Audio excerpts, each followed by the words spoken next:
Қазақ халқы бауырмал халық. Ата-бабамыз сан ғасырлар бойы арман еткен тәуелсіз елде өмір сүріп, қазақ халқының барлық этнос өкілдерімен тату-тәтті өмір сүріп жатқанын көріп, өсіп келе жатқан біз бақытты ұрпақпыз. Ал еліміздің бастамасымен өткізіліп отырған дінаралық және конфессияаралық диалог үшін бірегей алаңға айналған әлемдік деңгейдегі форум, әлемдік және дәстүрлі діндер көшбасшыларының съезі Қазақстанды әлемге бейбіт сүйгіш ел ретінде танытты.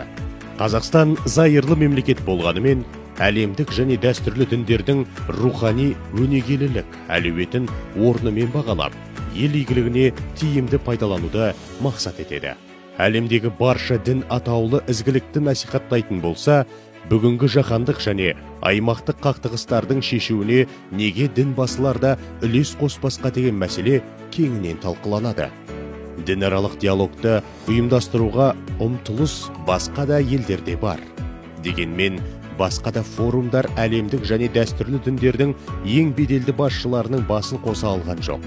Еліміздің бастамасы барған сайын көрнекті сипат алып, өркениетаралық, мәдениетаралық диалогтың дамуына елеулі үлес қосуда.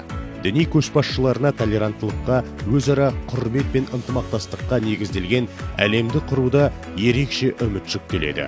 Ел астанасында өтетін әлемдік және дәстүрлі діндер лидерлерінің съездерін өткізу дәстүрі Қазақстанның жаһандық брендіне айналғаны сөзсіз.